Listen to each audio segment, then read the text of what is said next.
Hay una historia conocida de Evita y una historia secreta.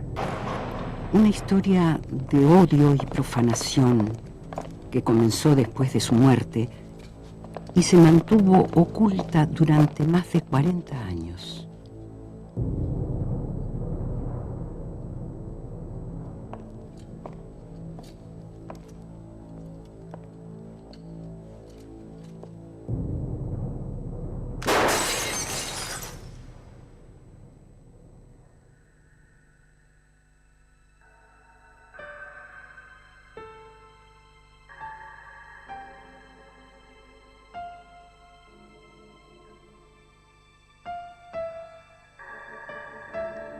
En el cementerio de la Recoleta yacen los dueños de la Argentina, sus descendientes y seguidores, como el general Aramburu, quien hizo desaparecer el cadáver de Evita y lo pagó con su vida.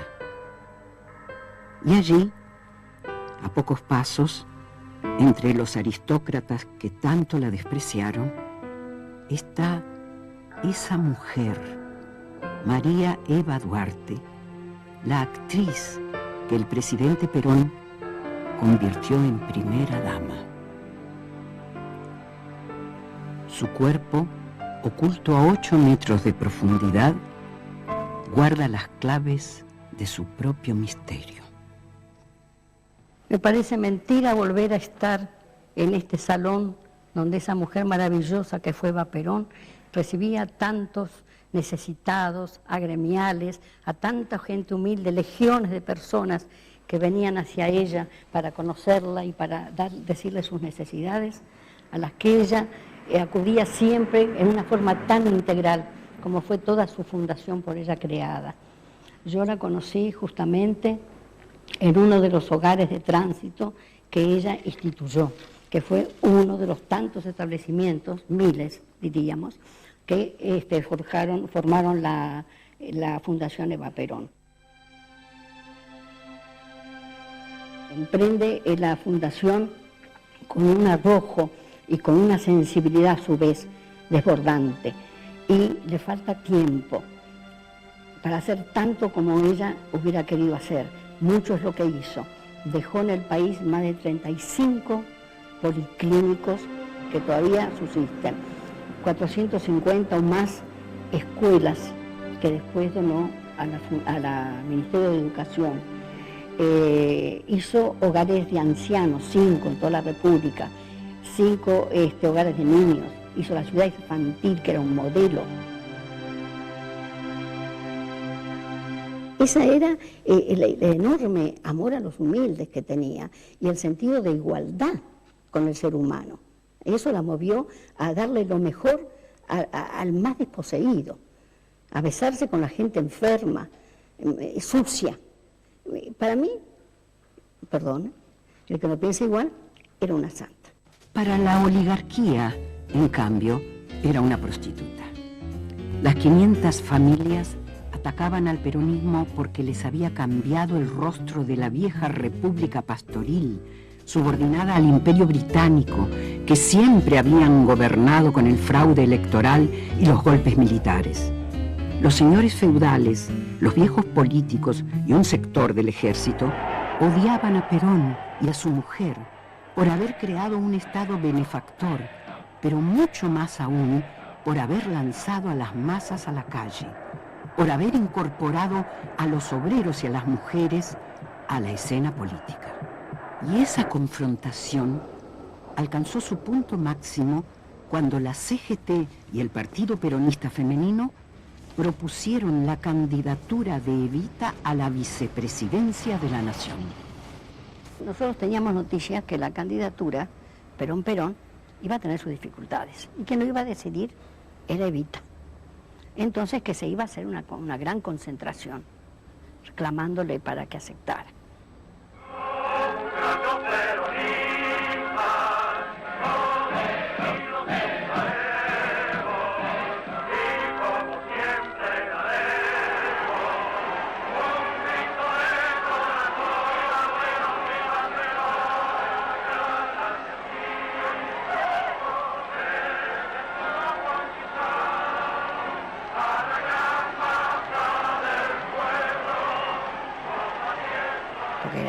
mujeres, los hombres, los trabajadores, el pueblo, clamando para que Evita aceptara. Y ella no terminaba de decidirse, que tenía que pensar, ¿no? Y ya Evita, que aceptara Eva Perón. Viendo tal magnitud de gente y tal fervor, si ahí se dio cuenta que ante el pueblo su figura trascendía a lo de Perón. Compañeros, por el cariño que nos une, yo les pido por favor, no me hagan hacer lo que no quiero hacer. La asamblea insistió y Evita insinuó que aceptaría, pero una semana más tarde se vio obligada a renunciar. El 21 de septiembre, un análisis patológico confirmó las sospechas de los médicos y conmovió al Estado. Eva Perón padecía un cáncer de útero. Una semana más tarde, mientras empezaron a curarla con radiaciones, se sublevó el general Menéndez, un viejo conspirador que admiraba a Hitler. Entre los golpistas se destacaba un miembro de la oligarquía, el capitán Alejandro Lanusse. Los sublevados se proponían asesinar a Perón y Evita, pero fueron derrotados en pocas horas. La CGT se movilizó en defensa del gobierno. A Evita no le dijeron nada hasta que la situación estuvo controlada. Indignada por no haber participado, exigió hablar al pueblo desde su alcoba. Yo espero estar pronto en la lucha con ustedes, como todos los días de estos años felices de esta nueva Argentina de Perón. Y por eso les pido que rueguen a Dios para que me devuelva la salud que he perdido. No para mí, sino para Perón y para ustedes, para los descansados. Intuía que le quedaba poco tiempo de vida. Temía que Perón, sin ella, fuera traicionado por los militares y derrocado por los oligarcas.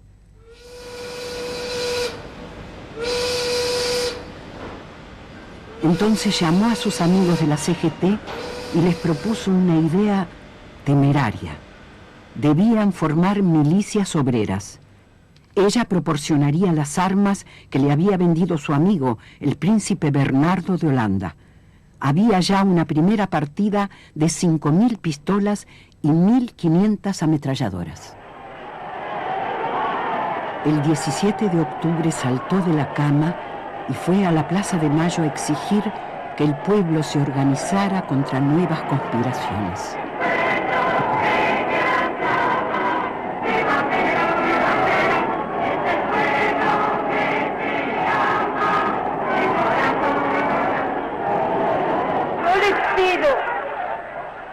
Yo les pido hoy, compañeros, una sola cosa: que juremos todos públicamente defender a Perón y luchar por él hasta la muerte.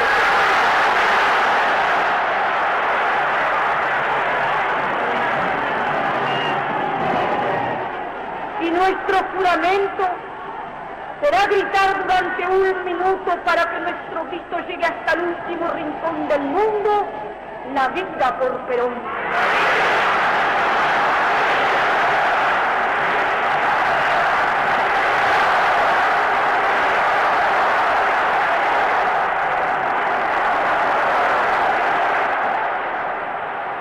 En noviembre la operaron 2 grandes cirujanos, el argentino Ricardo Finocchietto y el norteamericano George Peck.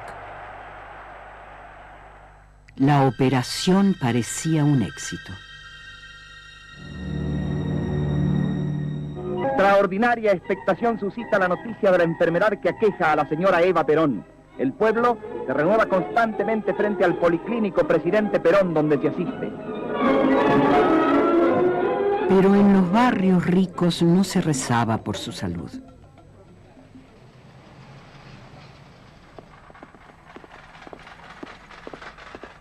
Exigió votar en la cama del hospital. Era la primera vez que votaba en su vida. La primera vez que votaban las mujeres en la historia argentina.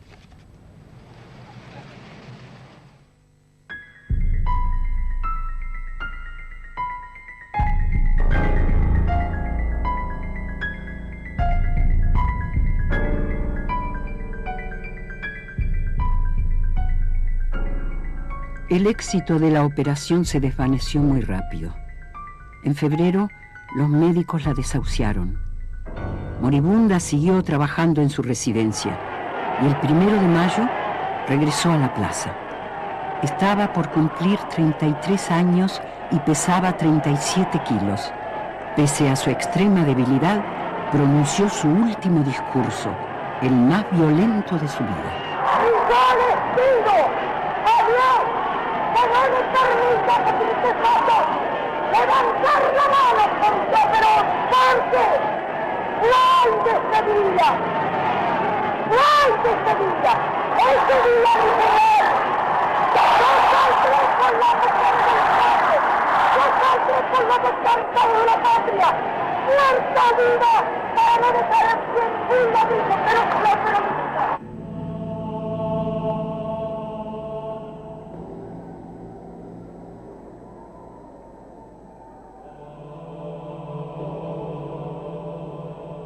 Por ese entonces, alguien le comentó a Perón acerca del doctor Pedro Ara, un profesor español que convertía cadáveres humanos en extraordinarias piezas de anatomía. El presidente quería que Eva fuera embalsamada y mandó un emisario a entrevistarse con el anatomista. Ara ya sabía que lo iban a convocar y lo registró en sus memorias. En junio había rumores de que su muerte era inminente y que me llamarían para conservarla, como una estatua.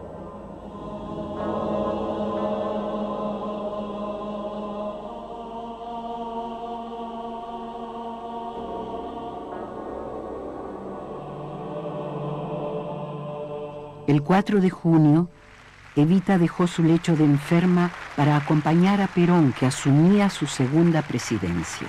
Juro por Dios nuestro Señor y estos santos evangelios desempeñar con lealtad y patriotismo el cargo de presidente de la nación. Si así no lo hiciere, Dios y la nación me lo demandan.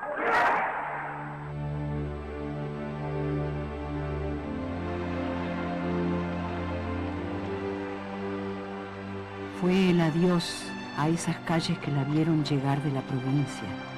Una chica de 14 años con una valija de cartón y las ganas de ser Norma Shearer.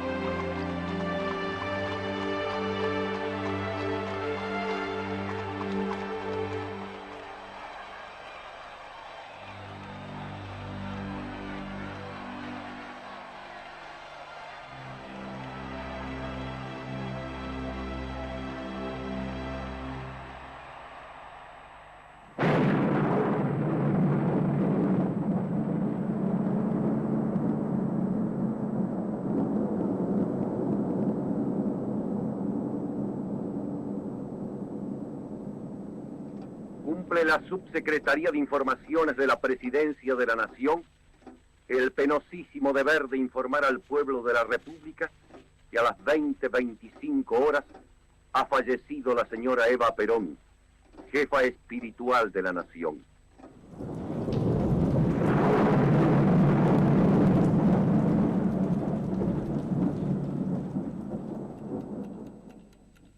El profesor Ara llegó a la residencia pocos minutos más tarde, arregló las condiciones de su contrato y entró a la cámara mortuoria.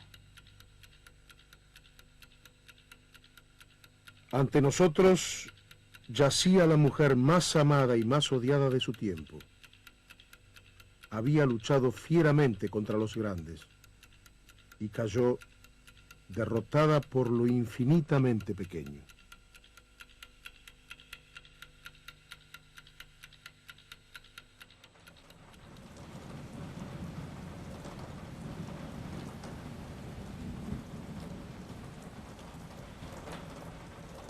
Amaneció. El cadáver ya era incorruptible. Pero faltaban muchos meses de trabajo para conservarla inmutable. Cuando el doctor Ara concluyó su faena, la manicura Saragatti cumplió la última orden de Evita. Cuando me muera, me sacás este rojo chillón que me han puesto y me pones el transparente de Revlon que mandé comprar ayer.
La Argentina nunca había visto un dolor semejante.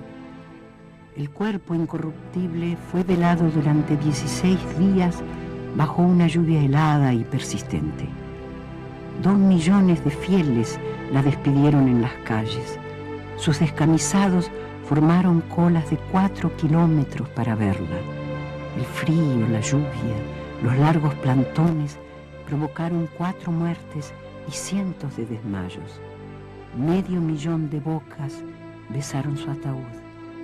El Papa recibió 26.000 pedidos para convertirla en santa.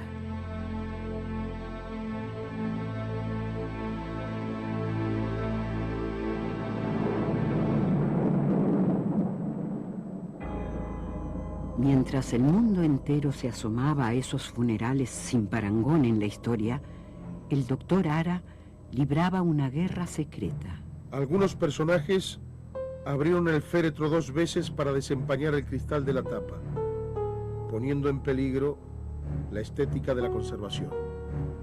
Desde ese momento ya no habría paz para el cadáver de Evita.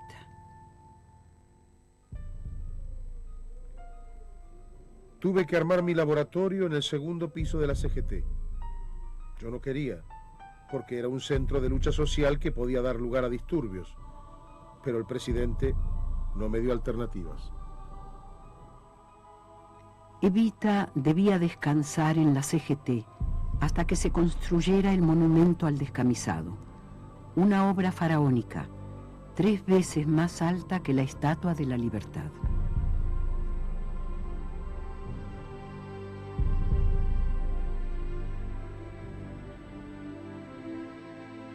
Por sugerencia del doctor Ara, Perón puso fin a los largos funerales. Los restos de Evita recibieron en el Congreso los honores correspondientes a un presidente en ejercicio y el 11 de agosto fueron transportados a la CGT sobre la cureña de un cañón que arrastraban 38 dirigentes sindicales.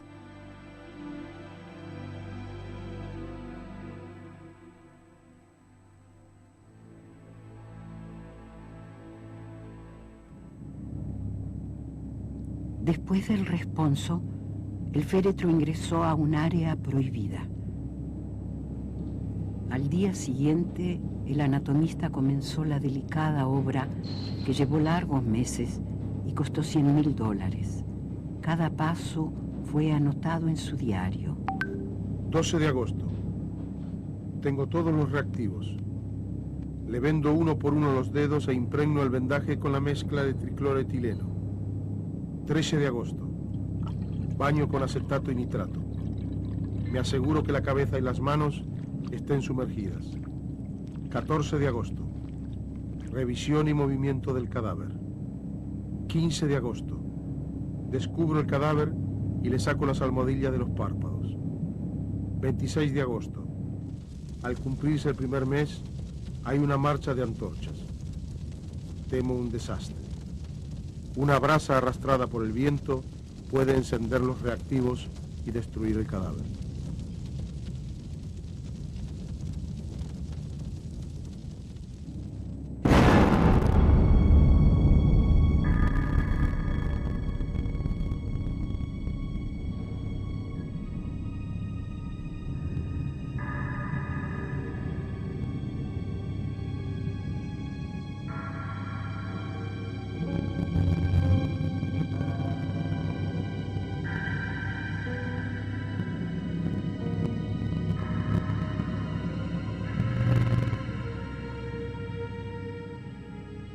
Al cumplirse un año, el doctor Ara pudo escribir con orgullo que había concluido su trabajo. El monumento, en cambio, seguía siendo un proyecto. Durante otros 2 años, el cuerpo permaneció en la CGT al cuidado de su embalsamador. Fuera de esa capilla, donde Evita seguía idéntica a sí misma, el gobierno se descomponía. Para muchos faltaba la llama de la revolución, crecía el odio entre peronistas y antiperonistas, asomaba el fantasma de la guerra civil.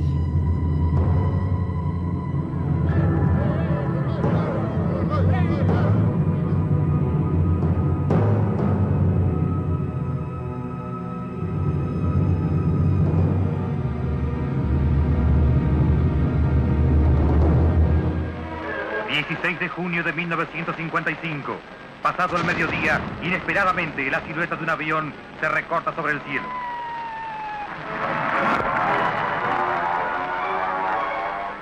El pueblo de la ciudad de Buenos Aires estaba pasando una jornada normal, tranquila, cual no sería la sorpresa cuando los aviones de la Marina dejaron caer sus bombas en la Casa de Gobierno y en sus alrededores, mientras con sus ametralladoras llenaban de horror, de sangre y de muerte a esa multitud que pacíficamente estaba esperando asistir un día más. Cientos de muertos fueron el saldo luctuoso de esa acción fuera de toda lógica y de todo sentido humanitario. Desde la CGT partieron miles de trabajadores a combatir contra los marinos. La tiranía ha muerto. ¡Viva la libertad! El complot para derrocar y asesinar al presidente fue abortado, pero el gobierno estaba malherido. 2 meses más tarde, el 16 de septiembre, los conspiradores volvieron al ataque.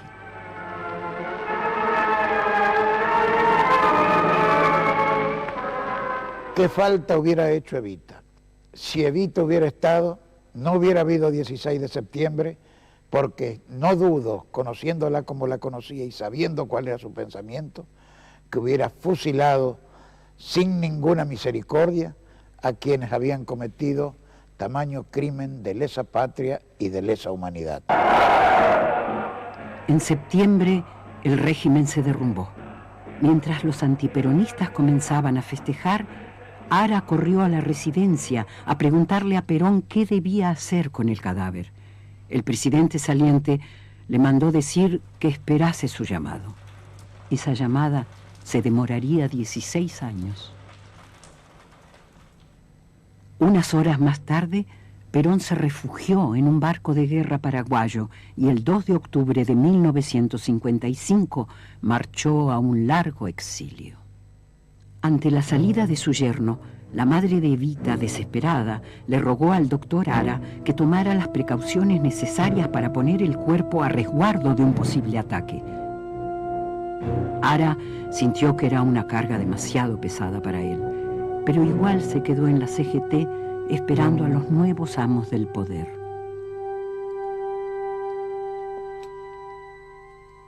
Los golpistas triunfantes no tardaron en preguntarse si eso que estaba en el segundo piso de la CGT era realmente el cadáver de Evita. No sería una muñeca de cera. Para averiguarlo, nombraron una comisión de médicos notables. Los notables le extrajeron un pedazo de tejido de la oreja izquierda para el examen histológico. Le cortaron un dedo para la huella digital. Le hicieron radiografías y tuvieron que admitir que era el cuerpo de Eva Perón y que el doctor Ara lo había conservado con todos sus órganos internos.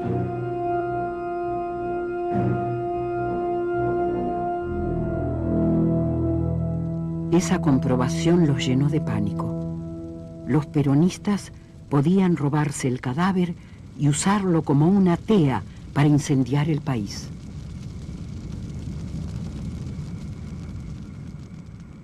Los enemigos del pueblo en el poder hablaban barbaridades de Eva Perón y por otro lado de que el cadáver sería o incinerado o arrojado al mar por la Marina. La línea más dura de los golpistas asaltó el poder. Los peronistas los llamaron gorilas y el apodo se hizo universal. El almirante Rojas era la eminencia gris y el general Pedro Eugenio Aramburu fue designado nuevo presidente de facto. Tenían una idea fija: borrar al peronismo de la faz de la tierra. Se prohíbe el simple mención del nombre de Perón o de Eva Perón. Se prohíbe el uso de los emblemas partidarios. Se prohíbe tener en las casas fotografías de Perón o de Eva Perón o libros que hagan referencia a Perón, Eva Perón o a su gobierno. Y cuando triunfa esta línea, que es el 16 de noviembre del año 1955, la Marina irrumpe en la CGT.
El presidente Aramburu decidió que el cadáver de esa mujer debía desaparecer y encargó la tarea a un oficial que se singularizaba por leer a Schiller en alemán y haber derribado con un tanque un busto de Evita, el teniente coronel Mori König, jefe del CIE, el temido servicio de informaciones del ejército.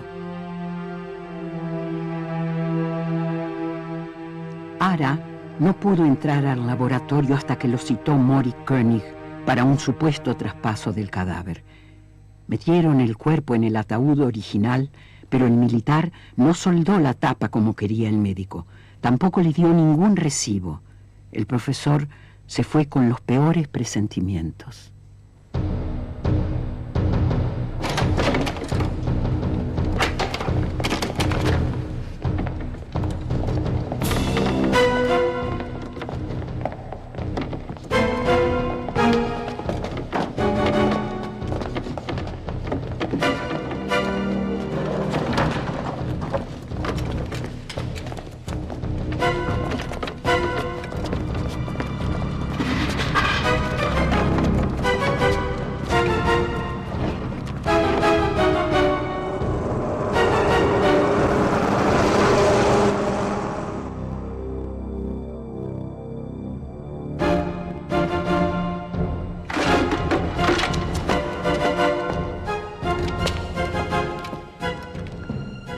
La noche del 22 de diciembre de 1955, los hombres de Mori König secuestraron el cuerpo de Eva Perón para hacerlo desaparecer. Pero pronto descubrieron que alguien los espiaba paso a paso.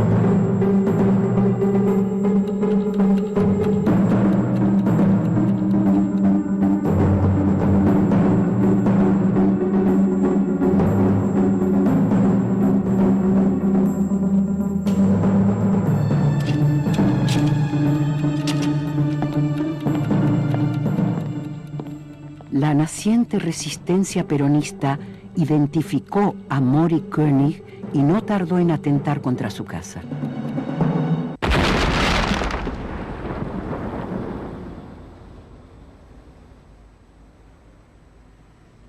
Acosado por la resistencia, el coronel Mori König guardó a esa mujer a pocos metros de su despacho, hasta que el presidente Aramburu, alertado sobre las obsesiones sexuales del coronel con el cadáver de Evita, lo relevó sin dar explicaciones. La tenebrosa historia se ocultó como secreto de Estado.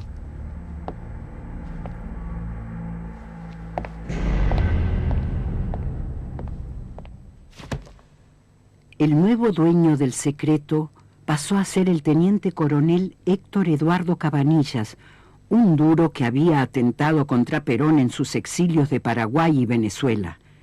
A él le tocaría comandar la Operación Evasión. ¿Vive el coronel? Vive. Es una sombra olvidada que no hace declaraciones, aunque esta vez acepta hablar. El coronel Mori König había cometido algunas fallas muy graves, irresponsables y muy imprudentes, y hasta anticristianas, con respecto al cadáver. Lo conocía bien desde el colegio militar. Siempre fue un hombre perfectamente normal, ¿no? Pero a partir de ese momento que tuvo el cadáver en sus manos, se enloqueció. Aparte con el alcohol. El tipo tomaba mucho y se enloquecía. Y él decía que esa mujer era de él, que eso le pertenecía a él. Al tomar posesión del Servicio de Informaciones, me encuentro que al lado de mi despacho, un cuarto que estaba destinado a los armarios de distinta documentación, se encontraba el féretro con los restos de la señora María Eva Duarte Perón. Fue una impresión bastante intensa, una emoción bastante violenta también, ver ese cadáver porque era prácticamente una muñeca, porque estaba intacto. Ni siquiera una modificación, el trabajo que hizo el doctor Ara era tan perfecto, de que tenían todos los movimientos. La carne era como si estuviera viva, era perfecta, era una muñeca no de cera, de carne y hueso.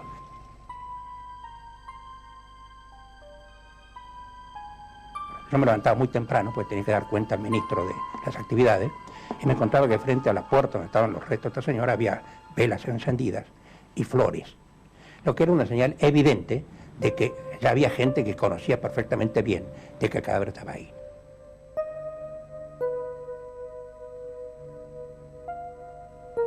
Dos situaciones se presentaban en ese momento. Por un lado, la impresión que teníamos que había comandos peronistas preparados para rescatar ese cadáver y utilizarlo posteriormente como bandera política para sus fines. Y por el otro lado, personal propio del sector del gobierno, que tenían sus intenciones de hacer desaparecer el cadáver. Uno de esos proyectos era prácticamente destrozarlo y arrojarlo en medio del río. Otro era volar el edificio de informaciones del ejército para que desaparecieran los restos. Esas fueron las terribles presiones que tuve que soportar para evitar de que se procediera una u otra forma. Y de ahí surge entonces la necesidad que yo le impongo al teniente general Aramburu de sacar el cadáver del país. Exiliadas en Chile, engañadas por emisarios oficiosos del CIE, la madre y las hermanas de Evita se preguntaban con angustia qué habrían hecho con el cuerpo. Como católicas fervientes, pidieron apoyo a la iglesia, ignorando que los militares les habían ganado de mano. Gracias a la activa y muy especial intervención de la iglesia, es posible llevar a cabo la operación de evasión del cadáver de la Eva y mandarla a Italia. Ahí intervino directamente un delegado de su santidad para allanarme el camino, tal así que fue el que se ocupó de la compra del tumbino y tomó todos los recaudos correspondientes para esperar el ingreso del cadáver a Milán. En abril de 1957, los hombres del coronel Cabanillas hicieron pasar el cuerpo de Evita por el de la viuda italiana Maria Maggi de Magistris y lo embarcaron rumbo a Génova en el Conte Biancamano. El cadáver fue depositado en el año 57 en un tumbino, como le dicen los italianos, de Milán, que habíamos comprado el tumbino ese por 30 años, propiedad de 30 años.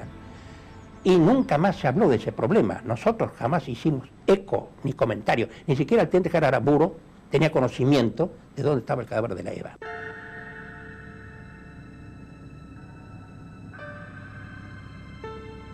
El misterio se mantuvo 14 años, con datos reales y leyendas atravesando la tiniebla.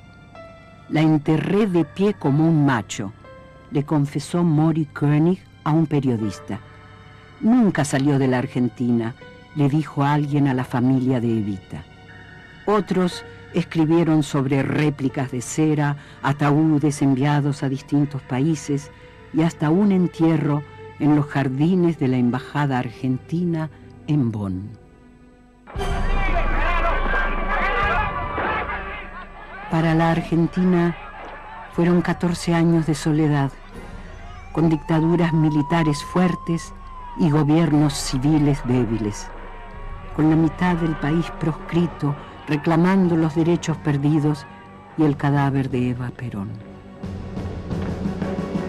La madre de Evita acudió sin éxito a todos los presidentes argentinos y al propio Papa.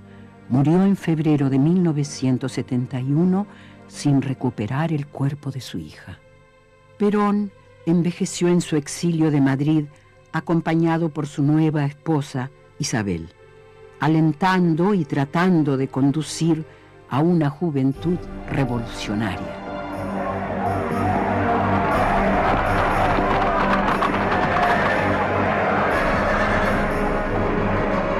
Esa violencia en manos de los pueblos no es violencia, es justicia. En mayo de 1970, jóvenes guerrilleros que eran niños cuando gobernaba Perón secuestraron al general Aramburu y lo acusaron de fusilar peronistas y haber hecho desaparecer el cadáver de nuestra compañera Evita. Aramburu fue condenado y ejecutado. La dictadura militar entró en crisis y surgió un nuevo caudillo del ejército, el general Alejandro Lanusse, aquel oficial aristocrático que conspiraba contra Perón en 1951. Ambicioso y audaz, Lanusse decidió negociar con Perón, ofreciéndole como prueba de buena voluntad la devolución del cadáver. Entonces llamó al coronel Cabanillas y le ordenó volver sobre sus pasos. Tomó contacto con el padre Angeli, que era prácticamente el personero nombrado por el Vaticano, que fue muy necesaria su intervención, porque iba a hacer una serie de escritos en italiano a la municipalidad misma de Milán, para poder retirar ese cadáver, dando los argumentos de que por qué se sacaba un cadáver de ese cementerio que hacía 15 años estaba sepulto ahí, y para trasladarlo a Madrid. Retiramos el cadáver. Los obreros proceden a abrir el féretro con todos los ejercicios que tienen que hacer para levantar la tapa por la chapa, y cuando levantan la chapa ven eso y se quedan como enloquecidos. Todos se agarraron y que iban disparando ya a la puerta para irse. ¡Milagro, milagro, milagro!, gritaba, porque evidentemente el cadáver era una muñeca intacta. Después de 15 años estar en un cadáver ahí, ¿cómo era posible que estuviera intacta así? Se le explicó que estaba momificada, que no había ningún problema, y repartimos unas cuantas liras a la gente esta, ya con eso quedaron más o menos tranquilos. Al día siguiente, el cadáver volvió a peregrinar. En una furgoneta fúnebre atravesó el norte de Italia, Francia y parte de España, donde María Maggi volvió a llamarse Eva Perón. El 3 de septiembre llegó a Madrid y el coronel la llevó esa misma noche a la residencia de Perón en Puerta de Hierro. Tratando de no llegar a las 8:25 en punto, se modificó un poco la hora para no ser a la misma hora en que ella había fallecido. Entro yo, me presento a Perón, le informo de que traía el cadáver de Eva Perón, que en nombre del gobierno argentino se procedería a su devolución. Perón recibió el cadáver y firmó el acta que le presentó el coronel Cabanillas. Sin embargo, en una carta a su prima Raquel, acusó a marinos y militares de haberse ensañado cobardemente con el cuerpo de Evita y se preguntó por qué el Vaticano se había hecho cómplice de la maniobra. Concluía: esos miserables todavía pretenden que les agradezcamos la devolución de los despojos.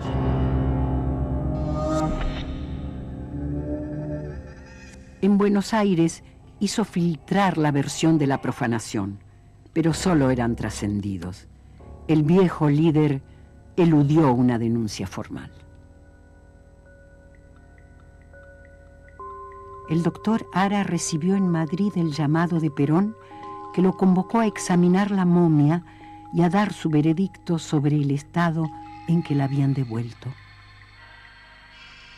Y el profesor Ara lo determina y está publicado, las declaraciones que él mismo le hace a Perón en ese momento, diciéndole: el cadáver está incólume, tal cual yo lo dejé en la Confederación General del Trabajo cuando tuve que retirarme por presión del gobierno de la Revolución Libertadora. De manera que con eso también se suspendían, se daba una contestación a todas las infamias que se habían publicado y a todo lo que se había dicho que se había hecho con respecto al cadáver de Eva Perón. No es lo que vieron las hermanas de Evita en la residencia de su cuñado. El horror las acompañaría toda su vida. El horror de aquellas fotos que tomó el propio Perón y no mostró nunca, que permanecieron ocultas durante 25 años. Ocupas todo el largo de la mesa en que yaces y tu cabellera cae tan crecida que parece ignorar tu muerte. No ha sido mutilada como lo han sido tu cara y una de tus manos. Tu frente continúa siendo serena, pese a que muestra su puntazo en la sien derecha y la señal de 4 golpes. Veo un gran tajo en tu mejilla derecha y lo que queda de tu nariz destrozada, casi completamente destrozada. Miro las plantas de tus pies desnudos, cubiertos por una lámina de brea. ¿Qué significado tiene esa capa mineral en las plantas de tus pies? ¿En qué suelo de brea has estado parada, sostenida por tu propia muerte? Perdón por esta infinita herida y por las otras, por el golpe que sesionó uno de tus dedos, por los que muestras en tu frente, por la agresión cuya señal guarda tu mejilla derecha, por mejor no continuar, ya que estoy segura de que a cada golpe, desde el temblor de tu alma, imitación de Cristo, habrás dicho: perdónalos, Señor, que no saben lo que hacen. En septiembre de 1971, el caso Eva Perón parecía definitivamente cerrado. 2 años más tarde, la juventud peronista recogió el nombre de Evita como bandera de guerra. En Madrid, en cambio, el cuerpo mutilado había regresado a la sombra, tapado por Isabel, la heredera, a quien manejaba el brujo José López Rega, un ex cabo de policía aficionado a la astrología y vinculado a la logia mafiosa P2, que celebraba ceremonias secretas con la heredera y el cadáver para transmitirle a Isabel el carisma de Evita. Los militares retrocedieron y Perón pudo volver a la Argentina, sin Evita, que dejó en la Quinta de Madrid, y violentamente enfrentado con esa juventud que había luchado por su retorno.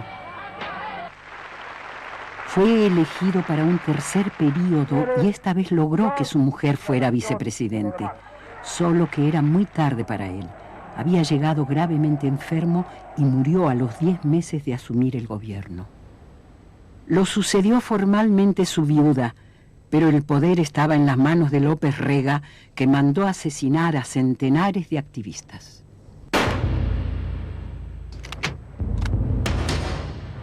Una nueva tragedia ensangrentaba a la Argentina y la momia de Evita regresó de golpe al primer plano. Los montoneros secuestraron el cadáver de Aramburu y anunciaron que no lo devolverían hasta que los restos de la compañera Evita regresaran al país.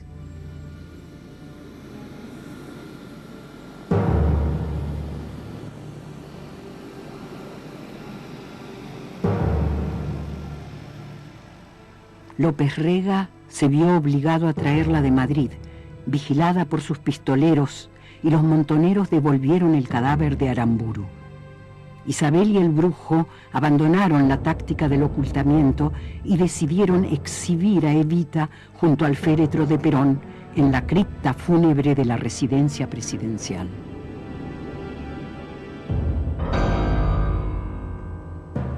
Entonces llamaron a Domingo Telechea, un restaurador de museos, y le ordenaron reparar los daños perpetrados contra el cuerpo.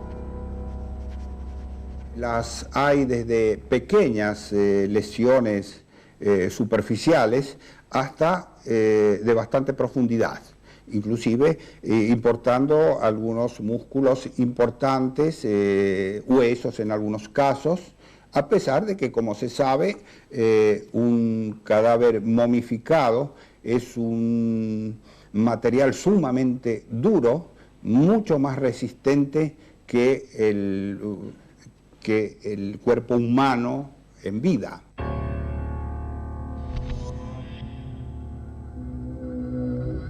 La característica de la rotura de la nariz deja claro que se trata de un golpe manifiestamente fuerte o de una presión no normal, que también quebró parte del cuello.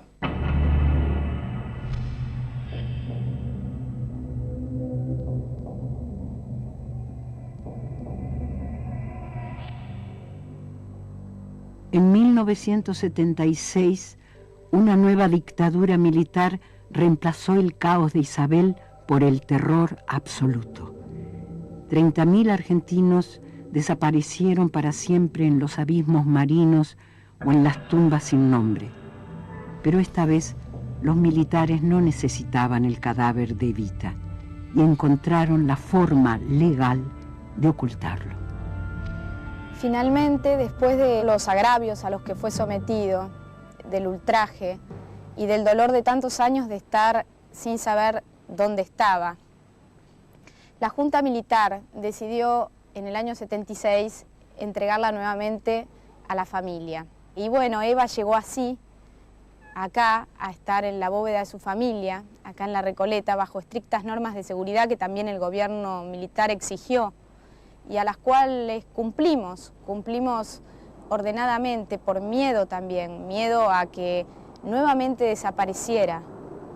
Y bueno, llega el día de hoy en que Eva está enterrada a 8 metros de profundidad en una cripta, toda revestida en mármol.